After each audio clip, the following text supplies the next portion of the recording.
خواجہ سراؤں کے حقوق کے لیے پریس کانفرنس کرتے ہوئے ٹرانسجینڈر کمیونٹی کا کہنا تھا کہ خیبر پختونخوا کی حکومت اگر مسودہ پالیسیوں کا اطلاق کرتی ہے تو وہ پاکستان کی تاریخ میں پہلی حکومت ہوگی۔ پشاور پریس کلب میں پریس کانفرنس کرتے ہوئے بلیو وینز کے پروگرام کوآرڈینیٹر قمر نسیم نے کہا،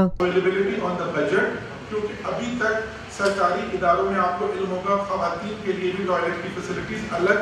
نہیں ہیں۔ ہمارے کسی سرکاری ڈپارٹمنٹس میں خواتین کے لیے الگ ٹوائلٹ کی فیسلٹیز نہیں بنائی جاتی ہیں، تو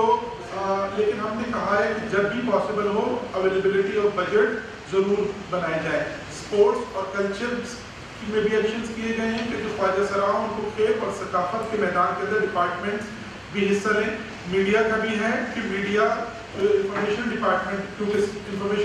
اس کمیٹی سیکرٹری قمر نسیم کا مزید کہنا تھا، بھی بات کی ہے کہ ہاسپٹل اور اس قسم کے جہاں پر ضرورت ہو اور خواجہ سرا کام کرتے ہوں تو وہاں toilet facilities availability on the budget, کیونکہ ابھی تک سرکاری اداروں میں آپ کو علم ہوگا خواتین کے لیے بھی ٹوائلٹ کی فیسلٹیز الگ نہیں ہیں۔ ہمارے کسی سرکاری ڈپارٹمنٹس میں خواتین کے لیے الگ ٹوائلٹ کی فیسلٹیز نہیں بنائی جاتی ہیں، تو لیکن ہم نے کہا ہے کہ جب بھی possible who availability of budget ضرور بنائے جائے۔ اسپورٹس اور کلچر میں بھی ایکشنز کیے گئے ہیں کہ جو خواجہ سراؤں ان کو کھیل اور ثقافت کے میدان کے اندر ڈپارٹمنٹس بھی حصہ لیں۔ میڈیا کا بھی ہے کہ میڈیا انفارمیشن ڈپارٹمنٹ اس کمیٹی سیکرٹری۔ اس حوالے سے ٹرانس ایکشن کی صوبائی صدر فرزانہ جان کا کہنا تھا، خواجہ سراؤں کو تحفظ کی بات یہاں تک ہے کہ ہماری جو موجودہ حکومت ہے ان کا میں شکریہ ادا کرتی ہوں، کیونکہ انہوں نے جو ہمارا ریڈی ریڈنگ اسپتال میں ادھر بھی وارڈ کا انہوں نے اعلان کیا، اور جو کمپلیکس ہے حیات آباد میں ادھر بھی انہوں نے اعلان کیا، اور جو ہمارے خواجہ سرا ہے تو میں یہ کہوں گی کہ انہوں نے یہ بھی ساتھ میں کہا کہ جو ہیلتھ کے کارڈ ہے یا خواجہ سرا کا کے ساتھ خواجہ سرا کا آئی ڈی کارڈ نہیں ہوگا تو اس کے جو ہے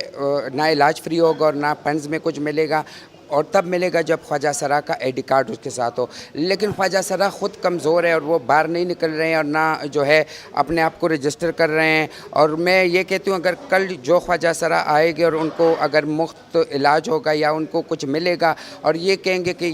خواجہ سراؤں کو ہمیں کچھ نہیں ملا تو یہ ان کی غلطیاں ہیں۔ آج ہم کہہ رہے ہیں کہ خواجہ سراؤں کی تعداد کوئی 40 سے 50 ہزار تک ہے، لیکن جو خواجہ سرا ہیں وہ پیچھے ہٹ رہے ہیں اور نہ وہ اپنا آئی ڈی کارڈ دکھا رہے ہیں اور نہ سامنے آ رہے ہیں کہ ہمیں جو ہے وہ ہم رجسٹر ہو جائے اور ہمیں بھی جو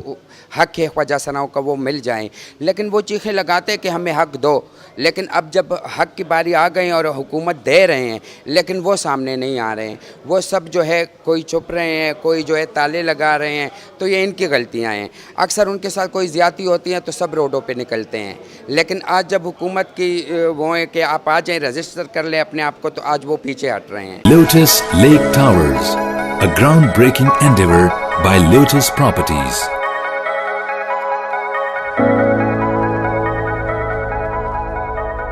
پاکستان بھر میں نمائندگان کا وسیع نیٹ ورک، ہر خبر جاننے کے لیے دیکھتے رہیے TNN TV۔